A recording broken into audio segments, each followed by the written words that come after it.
이제 미국 사회를 사람들이 평할 때 인종의 용광로라고 얘기합니다. 혹은 요즘 젊은 사회학자들은 샐러드 볼이라고 얘기해요. 다양한 채소가 그 안에 섞여 있는 것처럼 다양하게 어우러져 있는 사회. 그런데 보이지 않게 인종별로 나누어서 사는 경우가 있습니다.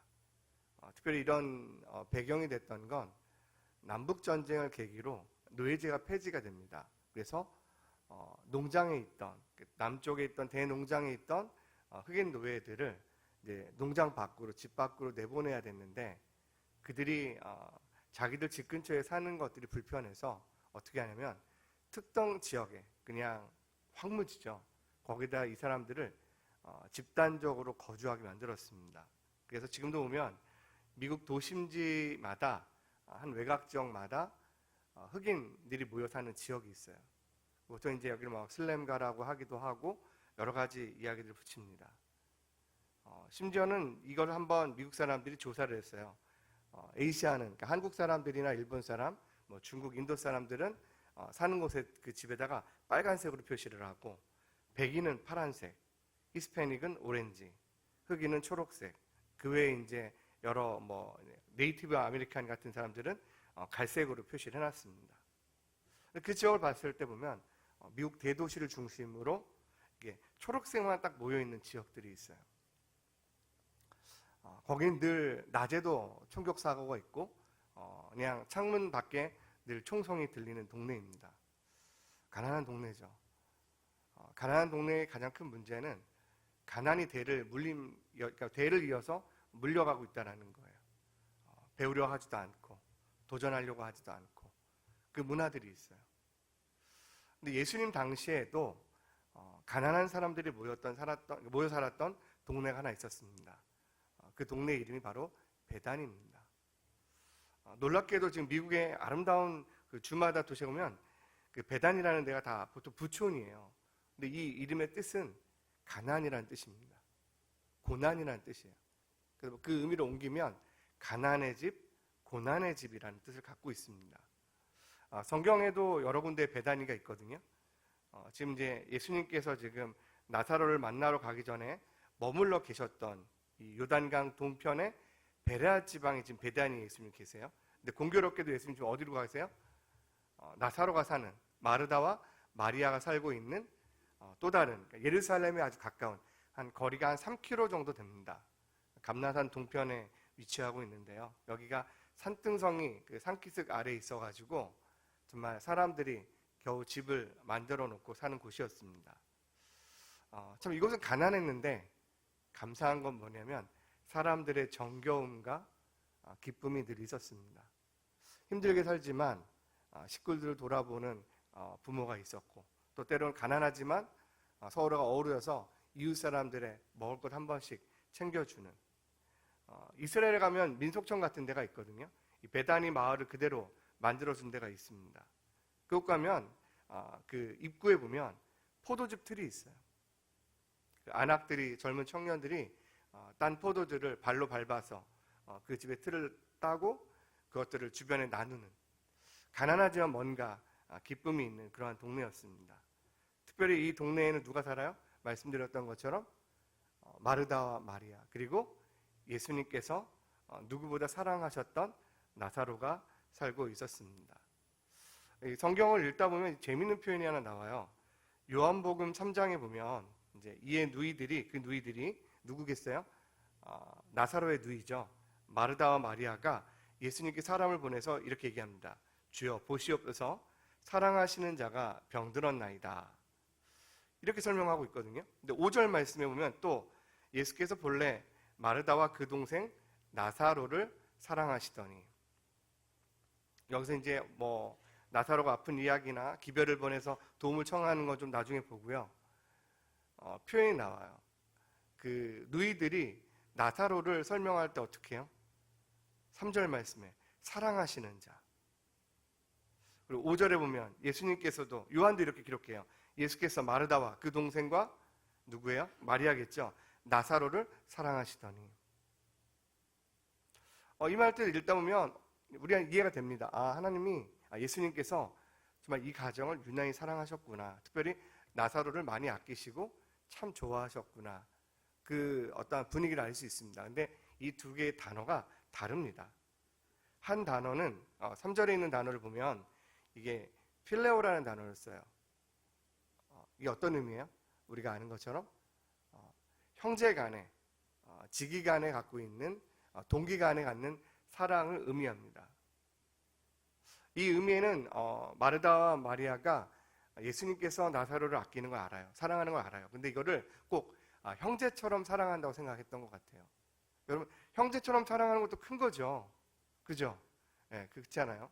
큰 건데 예수님께서 사랑하신다라는 이 표현을 요한은 어떻게 기록을 했을까요? 마르다와 마리아가 전갈로 보낸, 그러니까 기별을 보낸 그 사랑한다라는 건 형제 간의 동기 간의 사랑이었어요. 요한이 기록하고 있는 예수님의 사랑은 아가파오입니다. 우리가 흔히 말고 있는 뭐예요? 아가페. 이게 이제 동사로 아가파오 이 단어인데요. 사랑하시다라는 뜻이에요. 사랑한다. 똑같은 의미인데, 똑같은 단어인데 용례가 다릅니다. 앞에 썼던 필레오라는 단어는 말씀드렸던 것처럼 형제들 간에, 지기 간에, 피부치 간에 가까운 사랑들을 이야기해요. 근데 여기 아가파오는 영혼을 향한 하나님의 사랑, 인간을 향한 하나님의 사랑, 우리를 향하신 하나님의 사랑과 긍휼을 의미합니다. 주님은 어떻게 보면 그들이 느꼈을 때 형제처럼 사랑해 주시는구나, 가족처럼 사랑해 주시는구나, 피부치처럼 아껴주시는구나 이렇게 느꼈을지 모르겠지만 예수님이 나사로를 대하셨던 건 형제 간의 사랑을 뛰어넘어서서 하나님으로서, 신적 존재로서 신적인 사랑을 그에게 보여주고 계시는 거예요. 그랬기 때문에 예수님께서 이 땅에 오셨고 또 후에는 그를 찾아가시고 그를 고치시고 그를 살리시고 끝내 그를 위해 죽으시고 그를 위해 부활하시는 모든 것을 다 보여주십니다. 하나님의 사랑은 우리가 부모님의 사랑도 귀하고 형제 간의 사랑도 귀하고 또 친구들 간의, 동기들 간에 갖는 우정도 참 귀하지만 하나님이 우리를 향한 사랑은 그보다 더 크다라는 거예요. 그보다 더 아름답다라는 겁니다. 만약 여기에 이름을 나사로 대신에 여러분의 이름을 넣어보세요. 옆에 있는 이 말도 우리의 감동이 될 것 같아요. 주님이 너를 형제처럼 사랑하시더라. 피부치처럼 아끼시더라. 이것도 너무나 좋을 것 같은데 하나님이 내가 너 때문에 여기 왔다. 내가 너를 사랑해서 나의 모든 걸 너에게 주려고 왔다. 내가 너를 살리려고 왔다. 사랑의 크기와 사랑의 의미와 사랑의 양이 다른 거죠. 여러분들이 믿음 생활 하시면서 주님을 가까이 할 때마다 하나님의 사랑받는 자였으면 좋겠습니다. 네, 특별히 여러분 가운데 주님께서 그냥 여러분 곁에서 다정한 말씀 해주시는 정도, 친근하게 대하시는 정도가 아니라 모든 것을 여러분 위에 다 던지신 그 사랑을 깨달을 수 있고 누릴 수 있고 만끽할 수 있는 저와 여러분 되기를 소원합니다. 이제 오늘 이 말씀을 보면 이제 그 나사로가 다 죽게 됐습니다. 어떤 병인지 구체적으로 알려져 있지는 않습니다. 그러나 분명한 건 나사로가 지금 생사를 오가고 있고 도움이 절박하게 필요했습니다. 마르다와 마리아에게는 믿음이 있었습니다. 어떤 믿음이요? 예수님이 계시면 나사로가 나을 거라는. 여러분 안 믿어지세요? 요한복음 11장 후반에 보면 이렇게 해요. 예수님이 여기 계셨더라면 나았을 겁니다. 주님이 여기 함께 하셨더라면 나았을 거예요. 그 고백을 마르다와 마리아가 합니다. 그 믿음을 갖고 있었어요. 믿음이 있었기 때문에 어떻게 해요? 예수님께 도움을 청합니다. 여러분이 기도를 한다는 건 어떤 의미예요? 예수님을 믿고 있다는 거예요. 여러분이 절박해서 어려워서 기도하는 것도 있지만 그 말의 의미는 내가 힘들어서, 내가 아파서, 내가 어려워서 기도하는 것도 있지만 내가 주님을 믿고 있기 때문에 주의 도우심을 얻기 위해서 기도하는 겁니다. 아까 찬송 중에 어찌하니 아랠까? 아랠 줄을 몰라서 복을 받지 못한대요. 오늘 저는 그 말씀이 이렇게 들리더라고요. 아랠 줄 몰라서, 기도할 줄 몰라서 그 사람 인생 가운데 응답도 없고 역사도 없고 기적도 없구나. 여러분이 주님을 찾을 때마다 믿음으로 주님을 찾는 줄 믿습니다.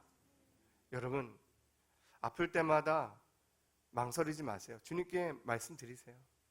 어려운 일 당하면 고민하지 말고요, 목장 식구들에게 기도를 부탁하세요. 목원들에게, 목자들에게, 리더들에게 말씀하세요. 여러분, 믿음으로 기도할 때 하나님은 응답하십니다. 안타깝게도 그 마르다와 마리아의 기별이 왔는데도 예수님께서는 미동조차 안 하십니다. 오히려 그 말을 듣고요, 이틀을 더 유하세요. 사실 예수님은요, 마르다와 마리아의 기별과 상관없이 나사로가 아픈 걸 알고 계셨어요.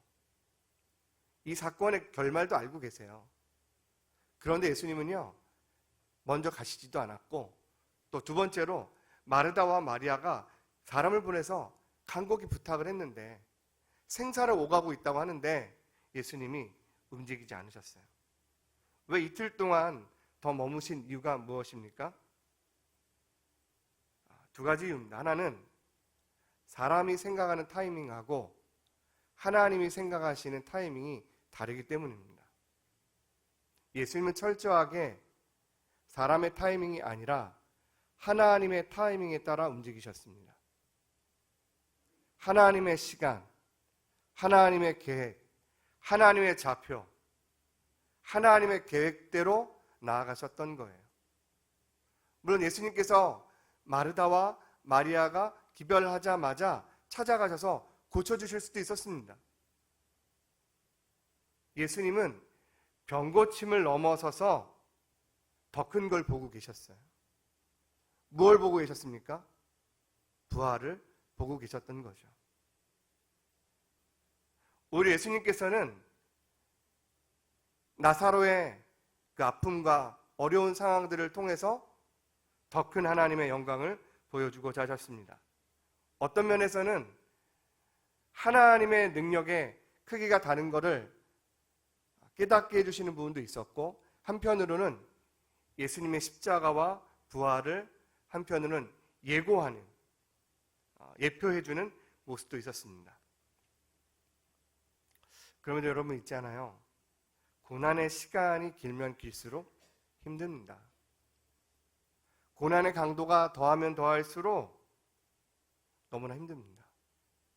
아니, 때로는요, 고난의 강도, 고난의 세기도 나를 힘들게 하지만요, 반복되는 고난, 계속되는 고난, 해결되지 않는 그 상황들이 우리를 더 힘들게 만듭니다.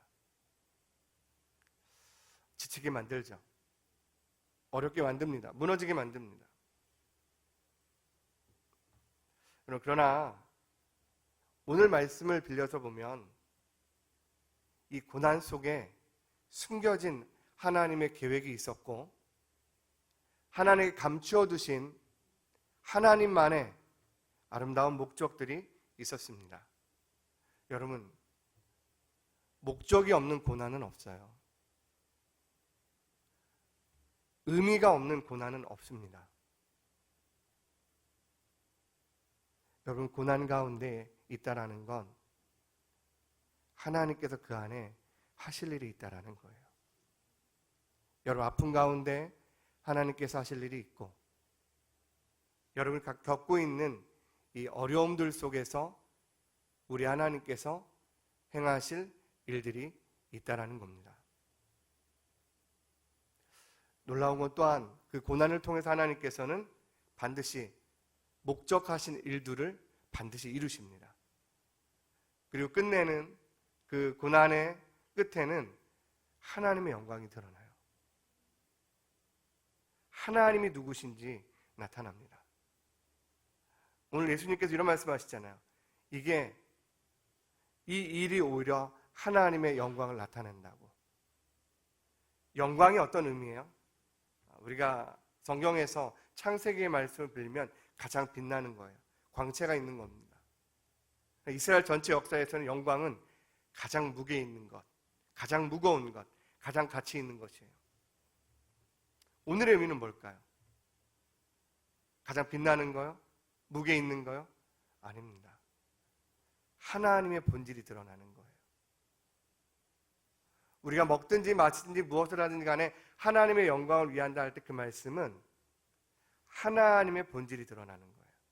하나님이 어떤 분이신지, 하나님의 약속이 어떻게 성취되는지, 하나님의 약속이 어떻게 전개되는지, 기적과 같은 하나님의 일들이 나타나면서 우리 하나님이 누구신지 그 일들이 나타나고 있는 겁니다.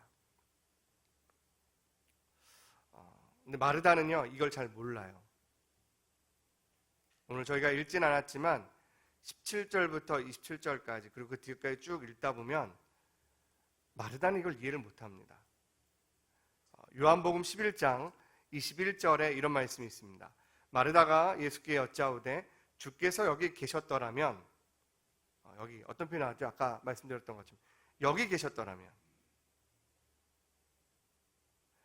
마르다가 믿고 있는 하나님은 어떤 하나님이에요? 고난의 현장에 함께 하시면 그 고난을 해결할 수 있는 하나님을 믿고 있습니다. 마르다의 믿음은요, 하나님의 존재를 믿어요. 하나님의 역사를 믿습니다. 그러나 언제요? 하나님이 함께 하실 때만, 그 자리에 계실 때만, 문제 앞에 딱 직면에 계실 때만 역사하시는 하나님으로 생각합니다. 여러분, 이 나사로의 고통과 나사로의 고난과 죽음이 나사로에게도 기적과 같은 일이고 믿음의 순간이고 역사지만, 이 나사로의 죽음과 부활을 보고 있는 그 가족과 주변에 있는 사람들도 믿음의 차원이 달라집니다. 신앙의 관점이 완전히 바뀌어요. 마르다가 믿고 있는 하나님 어떤 하나님이었어요? 하나님이 살아계신 것도 알겠고 역사하신 하나님도 알겠지만 내 문제가 있을 때 지금 이 자리에만 계셔야지.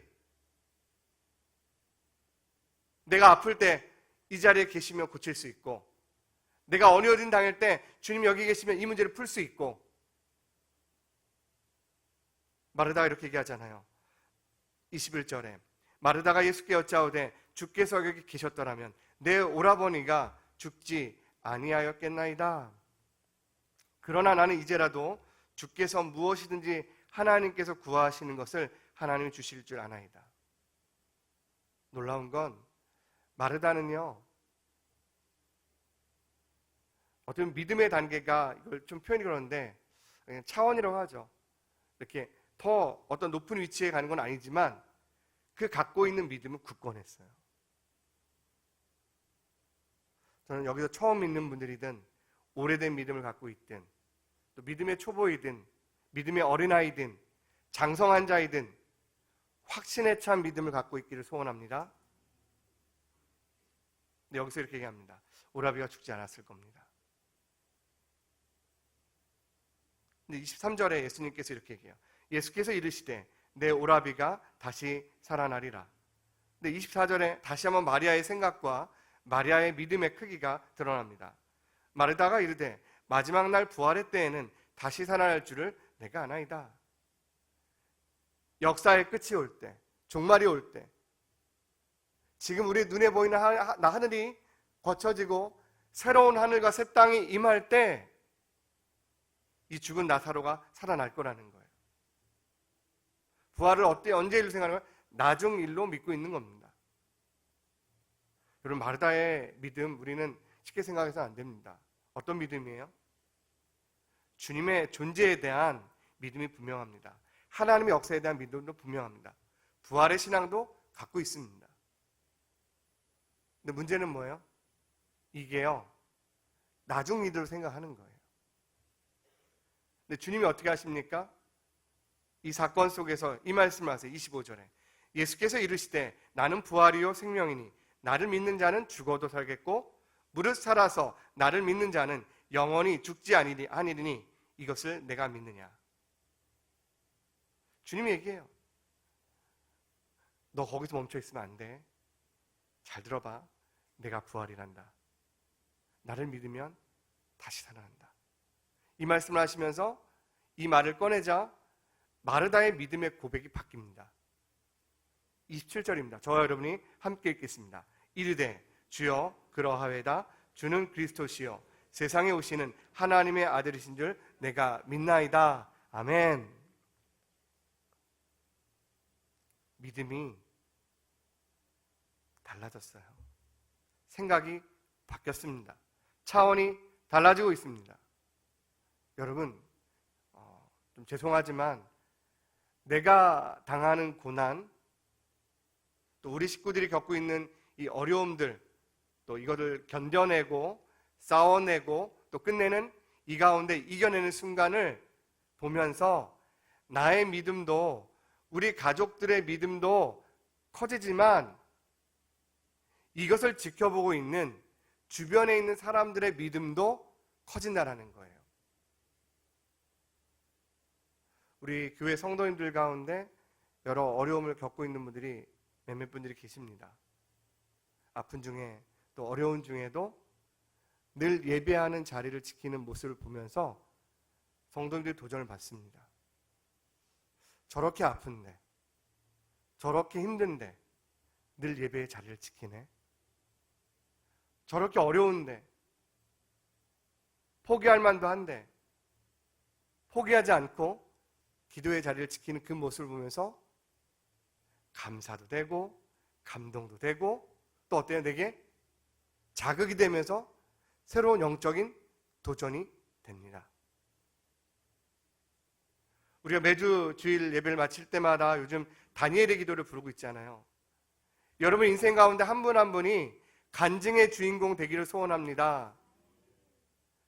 여러분 가운데 그 고난의 순간과 아픔들이 하나님의 역사로 기적과 같이 해결되어졌을 때, 다 낫게 됐을 때, 여러분이 믿음으로 간증할 때마다 여러분 곁에 있는 사람들이, 가족들이, 친구들이 하나님은 살아계시는구나, 하나님은 역사하시는구나, 하나님은 우리 인생 가운데 포기하지 아니하시고 역사하시는 하나님이시구나. 이러한 기적들이 저와 여러분에게 일어나기를 소원합니다. 우리는 쉽게 마르다를요, 믿음이 없는 것처럼 또 때로는 미숙한 것처럼 연약한 사람으로 이야기합니다. 그렇지 않습니다. 마르다는요, 누구보다 하나님 존재에 대한 확신이 있었고 그 하나님께서 병든 자를 고치며 우리 인생 가운데 있는 어려운 문제들을 해결하실 수 있는 분으로 믿었어요. 다만 그녀는 하나님이 곁에 계실 때만, 멀리 가시면 안 되는 일이구나. 그러나 그녀가 어때요? 이 사건을 경험하면서, 이 일들을 경험하면서 마르다의 믿음이 바뀌고 있어요. 여러분은 하루하루를 보내고 있습니다. 시간이 지나가고 있습니다. 여러분 인생 가운데 인격의 크기가 달라지고 계세요? 또한 동시에 믿음의 크기가 달라지고 계십니까? 이렇게 물어보고 싶습니다. 여러분은 영적으로 어린아이십니까? 아니면 영적으로 장성한 자이십니까? 우리가 구원의 서정 9가지 중에 8가지는 하나님의 주권적인, 하나님의 의지, 하나님의 강권적인 역사예요. 단 한 가지, 성화는 뭐예요? 하나님과 인간, 하나님과 우리의 합작품입니다. 점점 주님을 닮아가는 거예요. 제가 지난번 금요일날 기도했다만 말씀드렸는데 저희 막내가 저한테 얘기합니다. 아빠, 나는 아빠를 닮았는데 왜 이렇게 이쁠까? 이게 참 저한테는 권사님 너무 좋아하시는데요. 권사님 고개를 드세요. 저희 딸내미가 저한테 이러는 거예요. 가끔 가다가 저한테. 나는 아빠를 닮았는데 참 이쁜 것 같아. 이게 참 저한테 이게 칭찬인지 아니면 저를 깎아내리는 건지는 모르겠어요. 근데 저는 좋게 생각하려고 노력하고 있는데 사람들은 아까 이렇게 저 권사님처럼 고개를 딱 숙이고 웃고 계시는 것 같아요. 성화가 뭐예요? 주님을 닮아가는 거예요. 점점 닮아가는 겁니다. 예수님과 함께하고 예수님과 시간을 보내고 믿음의 생활을 하게 되면 점점 우리의 생각이 주님의 생각으로 바뀌고 우리의 마음이, 우리의 태도가 주님을 닮아가고 우리의 말과 행실도 주님을 닮아가는 것처럼 닮은 꼴이 되는 거죠. 마르다가 어떤 걸 보는 거예요? 이제는 하나님의 존재에 대한 믿음에서 이제 뭐예요? 부활의 신앙과 하나님 역사하는 믿음에서 어떤 믿음이요? 이제는 아버지 하나님께서 보내신 하나님의 아들로 믿는 믿음의 크기가 달라지고 믿음의 차원이 달라지고 믿음의 역사가 그녀의 삶 가운데 달라집니다. 저는 오늘 말씀 중에 또 하나 참 위로가 되고 또 제 한편으로 도움이 됐던 건 이거였습니다. 누가 나를 위해서 울어줄 것인가?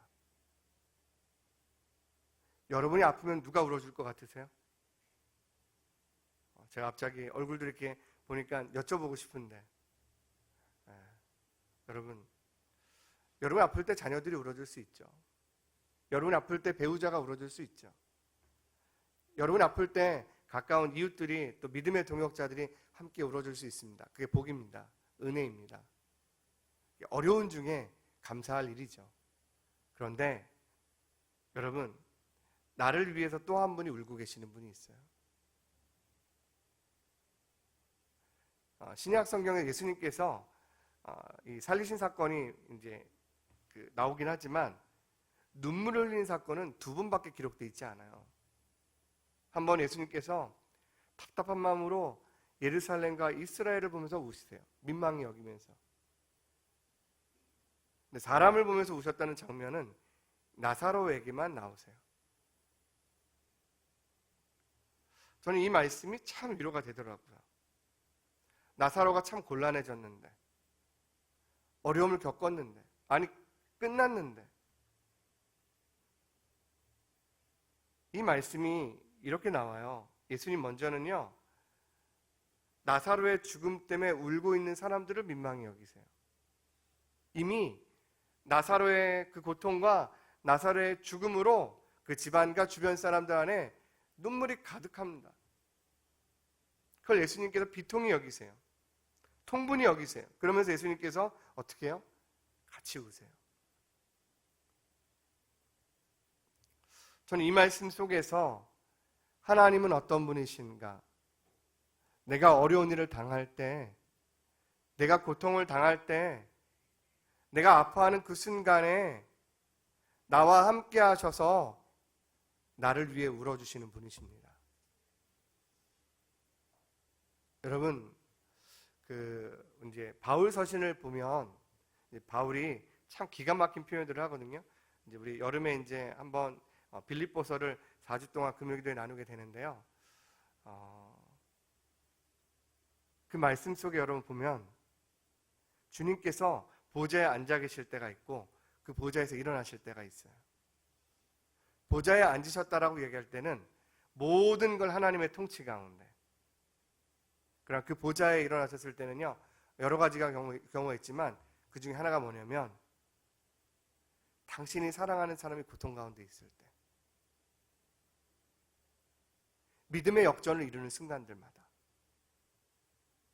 여러분들이 고통의 순간에 주님이 여러분들을 주목해서 보고 계시고 아파할 때마다 힘겨워할 때마다 우리 주님께서 여러분들을 깊이 있게 만나주십니다. 오늘도 지금 기간지 폐렴으로 저는 오늘 예배 못 나오실 줄 알았거든요. 오늘 성가대도 못 쓴다고 하셔가지고 근데 오늘 또 지금 일부 예배 드리고 계시는데 하나님 그 아픔을 아십니다. 내 눈에 불편함도 아시고 또 허리 고통으로 또 무릎의 관절로 또 여러 가지 노안과 지병으로 또 오랜 투병 가운데 힘겨워하는 분들 가운데 주님이 여러분들과 그 아픔 속에서 함께 울어주고 계십니다. 예수님의 눈물은 정말 그 아픔에 대한 절박함도 있으셨지만 긍휼함도 있으셨지만 통분히 여기셨다 그랬어요. 33절에. 이 말이 뭘까요? 화났다는 거죠. 분노잖아요. 예수님이 갖고 있는 이 분노가 밖으로 분출된 거예요. 마음에 있는 생각들이 그대로 드러난 겁니다. 예수님께서 나사로의 죽음 앞에서 안타까이 우시는 것도 있었지만 사실은 인간의 죄에 대한 분노셨고 인간의 그 고뇌와 인간 안에 있는 그 연약함들에 대한 예수님의 분개셨어요. 어떤 면에서 또 예수님께서 앞으로 당하실 십자가의 죽음에 대한 그 통분이었는지도 모르겠습니다. 예수님의 눈물은 감정적인 것만을 담고 있지 않아요. 죄를 정확하게 보고 계시고 죽음을 정확하게 보고 계세요. 예수님은 죽음을 이기신 자입니다. 또한 그 이기신 자께서 우리를 이기게 하실 줄 믿습니다. 요한계시록에 등장하시는 예수님은 어떤 분이에요? 이기신 자예요. 예수 그리스도께서 죄와 사단의 권세를 이기셨기에 교회가 그 사단의 권세를 이기는 겁니다. 이기는 자를 통하여 이기는 교회가 되는 거고 이기는 자를 통하여 이기는 성도가 되는 거고 이기는 백성이 되는 겁니다. 그리스도께서 승리하셨기 때문에 우리 안에 승리가 있는 겁니다. 그러면 예수님께서 나사로를 살리셨습니다. 나사로가 부활하게 됩니다. 저는 이 말씀을 빌려서 여러분에게 말씀드립니다. 믿지 않는 사람에게 죽음은 끝이지만 신자에게, 그리스도인에게, 하나님 백성에게 죽음은 끝이 아니라 영원의 시작인 줄 믿습니다. 이 사건을 통해서 믿음이 생겼습니다. 나사로는 물론이거니와 마르다와 마리아는 물론이거니와 말씀에 보면 이렇게 되어 있어요. 요한복음 11장 45절입니다. 마리아에게 와서 예수께서 하신 일을 본 많은 유대인들이 그를 믿었으나. 이 말씀 의미가 뭐예요? 이 사건과 이 일을 통해서 사람들이 예수님을 하나님께서 보내신 인자로, 메시아로, 구주로 믿기 시작했다는 거예요. 믿음이 생깁니다. 믿음이 번져갑니다. 구원의 역사들이 계속 시작됩니다. 그런데 놀랍게도 이 말씀 속에서 점점 빛 되신 예수님, 생명 되신 예수님, 부활 되신 예수님도 멀어지는 사람들이 있어요. 집에 가셔서 요한복음 11장 후반을 찬찬히 읽어보세요. 특별히 47절에서 53절 말씀을. 그 말씀을 읽다 보면 어때요? 46절, 47절 제가 읽어드릴게요. 그 중에 어떤 자는 바리새인들에게 가서 예수께서 하신 일을 알리니라. 47절입니다. 이에 대제사장들과 바리새인들이 공회로 모으고 이르되 이 사람이 많은 표적을 행하니 우리가 어떻게 하겠느냐. 45절에 이렇게 끝났죠. 믿었으나 많은 유대인이 그를 믿었으나 이 접속적 넘어가죠. 반대의 의미죠. 한쪽은 이 사건을 보면서 믿음이 불일듯 일어나는데 다른 한쪽은 어때요? 믿지 못하는 거예요. 하나님의 기적은요 둘로 나눠집니다. 믿음과 불신으로.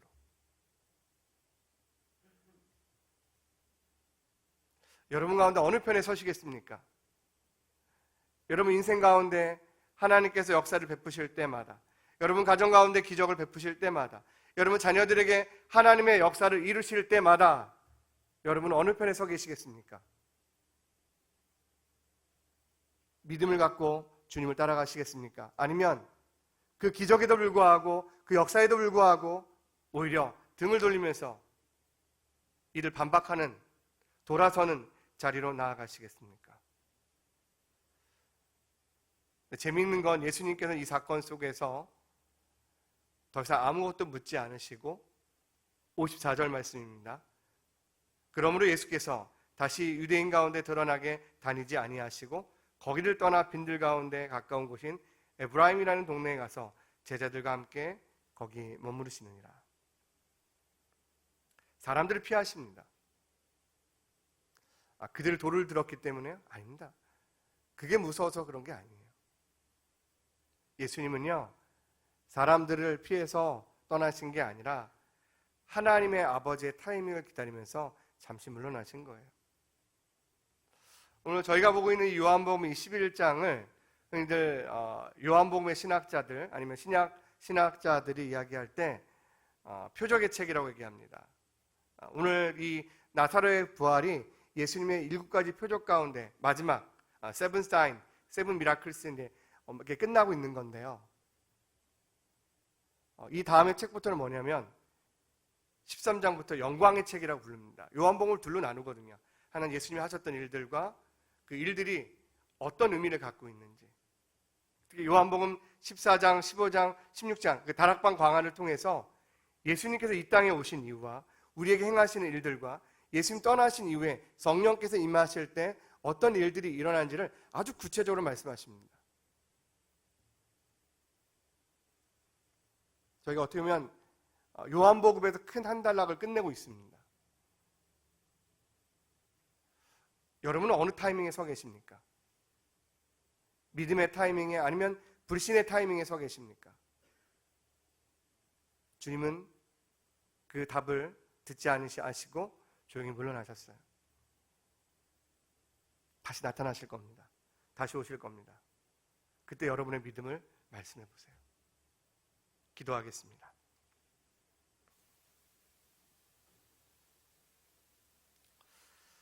사랑하는 성도님들, 목적이 없는 고난은 없어요. 하나님이 마련하신 고난은요, 그 가운데 하나님의 계획들이 다 드러납니다. 오히려 그 고난을 통해서 내가 당하는 이 어려운 일들을 통해서 하나님의 목적이 반드시 성취됩니다.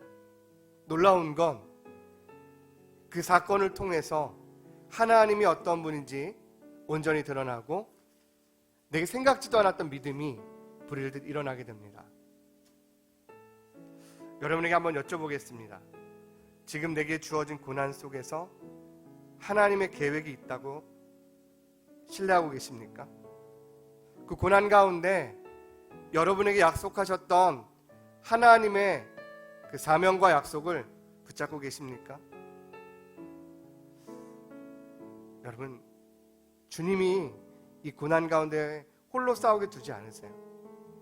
하나님은 하나님의 일을 하시지만 동시에 우리 가운데 함께 하셔서 우리와 함께 울어주시는 분이에요. 우리 그분께 잠시 우리의 마음을 드리겠습니다. 기도하며 나아갑니다.